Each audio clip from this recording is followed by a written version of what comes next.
A man and his wife had their vacation interrupted suddenly by a terrible toothache.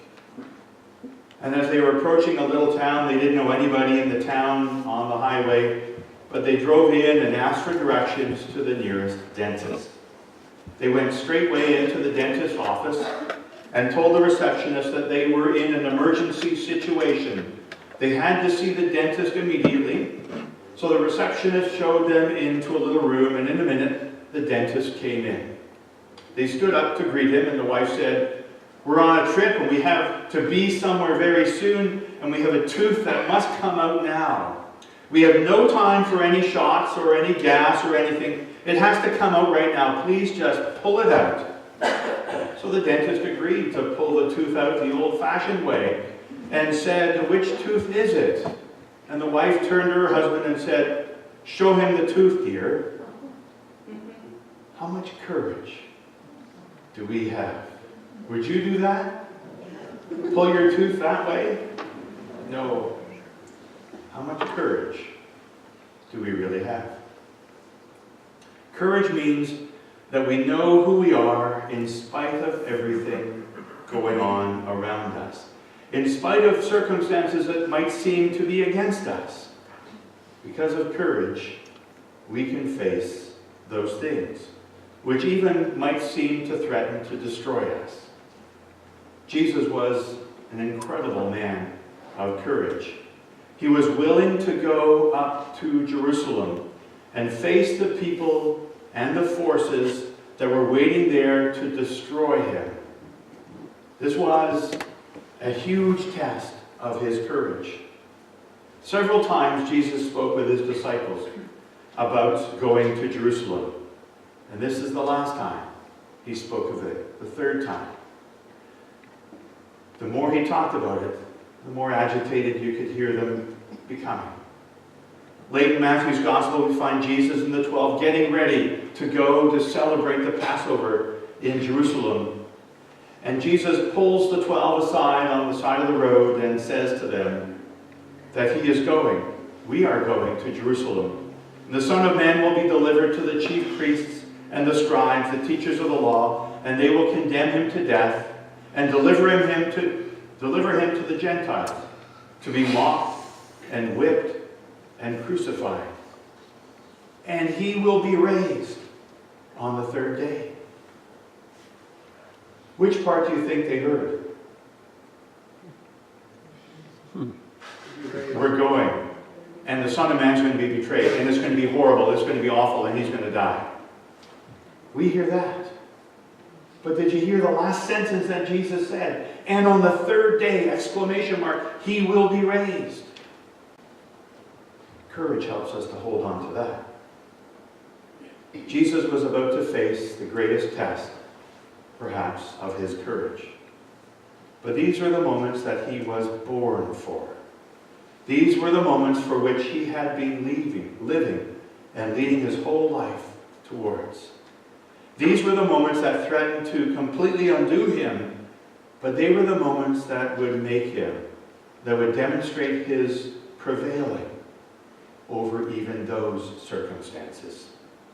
Jesus was willing to face going to Jerusalem, knowing that he was carrying out God the Father's will, and that God the Father would see him through.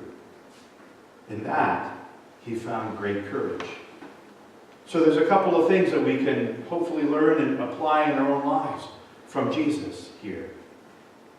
When there's no way out, let God in.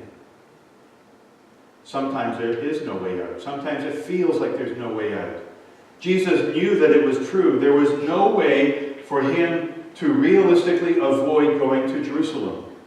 He had told his disciples, now this for the final time, that they were going up there so that the Son of Man would be betrayed, would be condemned, and put to death. There was no way out. Jesus did not come to this realization on this last time of talking about it with the disciples on the road towards Jerusalem. He didn't come to that decision in the Garden of Gethsemane. It's understood and believed that Jesus had already made this decision before time began, before he ever left God's place in heaven and was born as a babe in Bethlehem. Jesus had always made that decision to let God be the center of his life and of his mission, of his whole purpose, his whole being. And it was revealed there at the Jordan River when Jesus was baptized by John. And the people heard the voice of God saying, "This is my beloved Son, in whom I am well pleased." Jesus made it known when he went to his hometown of Nazareth to preach at the very beginning of his ministry. And he read those words, "The Spirit of the Lord is upon me because he has anointed me to preach the good news." And when he sat down, he said, "Today this word, this scripture is fulfilled in your hearing." Everything Jesus did in his ministry revealed the truth of God being central in his life. And then at the Mount of Transfiguration, as if it couldn't be any clearer, Jesus was revealed as the glorious Son of God, the Son of Man. And God's voice was heard by those three disciples there with him on the mount. "This is my beloved Son, my precious Son. Listen to him." Jesus made the presence of God, serving God, obeying God the Father, his life. It was everything for him. And everything else that occurred in his life was seen against the background of God's authority and God's purpose and God's power in the life of Jesus. Sometimes in our lives,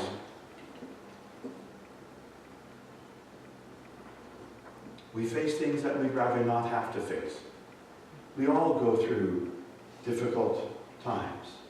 Sometimes it's a moment, sometimes it's an event, a day. Sometimes it feels like a season that is far too long. We discover there are times when we face situations for which it feels there is absolutely no way out. And we must be prepared for what is next. A young man flunked out of college. He sent his mom a text message, short message. Flunked out, coming home, prepare dad. In 30 seconds or less, he received a response from his mom. "Dad prepared, prepare yourself." How do we prepare ourselves for something which there is no way out of? There's only one way to prepare. Let God in. Invest our lives in him and let him shine in and through us so that his purpose, his will is accomplished in our lives, whatever the circumstances might be. And then we are assured that God is sovereign. Or another way of saying it is that God is in charge and knows exactly what is going on. And when there's no way around, no way for Jesus to go around Jerusalem, follow God through. Jesus knew it was true. If he truly wanted to fulfill the Father's purpose of offering forgiveness and salvation for all of God's people, for all of creation, he could not walk around. He could not avoid Jerusalem. He had to go there. The road he was on led to Jerusalem. He had to go there and face his enemies. He had to go and face the cross. So he's told his disciples as they walked that road that he would be delivered into the hands of the Gentiles, who would mock him and who would whip him and who would scourge him and who would crucify him. There was no way around it. Even in the Garden of Gethsemane, the night of his betrayal, right before, hours before his arrest and his crucifixion, Jesus said, praying to the Father, "Father, if you are willing, let this cup pass from me. Nevertheless, though, not my will, but your will be done." Jesus knew there was no way around it. And he had already made up his mind eons before to follow God through it, to face the cross that was before him. He didn't make that decision there in the garden. He didn't make it on the road to Jerusalem. He made it before time began, before he left heaven's glory for a stable. Sometimes we face things that we'd like to avoid, that we'd rather not have to deal with, that we'd rather go around. And many times we discover that there is no way other than to follow God through whatever it is. A boy went off to camp one summer. Parents insisted he had to go. He really didn't want to go. And after a few days, he dropped them a postcard, put it in the mail, and they received it a week later. And the postcard said, "Dear Mom and Dad, I told you something terrible would happen if I went off to camp. Well, it did. Love, your son, Joe." Another boy from a church youth group went with the youth group on a weekend skiing trip. And he had a little adventure. And he sent a text home. "Hi Mom, hi Dad. We learned how to ski yesterday. I learned I'm not very good. I broke a leg. Thank goodness it wasn't me."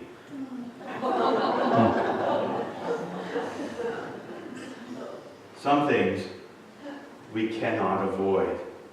There's no way around it. And then we must prepare ourselves by having the same heart and mind as Christ.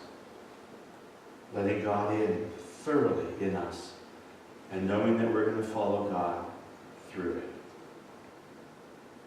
If we follow God through, then we're able to find our way in God's hands.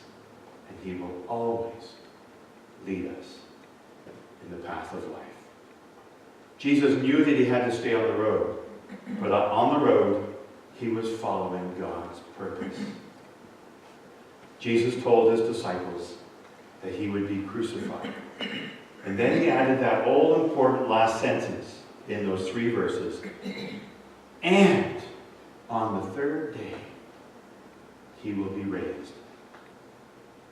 On the 3rd day, Jesus would be raised to life. The New Testament calls it resurrection. Because of this, Jesus could promise His disciples on the night before the cross, in this world, you are going to have tribulation. You're going to have times of trials. But be of good cheer. I have overcome the world, Jesus said. Maybe you've faced a number of things already in your lives, or maybe you're facing something right now. Something that you feel you can't handle, that's overwhelming, which is greater than you are, greater than me, than I am. Maybe we feel that we have a cross that's too big to bear. But with God in us, with God at our side, with God's Spirit leading us through, with the support of the faith community of people who live for God in Jesus Christ, we can face anything together. Jesus knew full well what that final week in Jerusalem would mean for Him and for His followers. Those people and those forces in Jerusalem were waiting to do Him in. There was no way around it. They were waiting to put Him to death. They would hang Him on the cross. But they didn't know that this was in fulfillment of God's purpose, His plan. They didn't realize that Jesus had the heart and the courage to face it. As He said earlier in the Scriptures, if I be lifted up, I will draw all people to myself. He knew that out of that terrible experience waiting for Him would come the dawn of a brand new day. A new way of life. A new way of living. Living with God and living with one another. A new way of love. That love conquers all.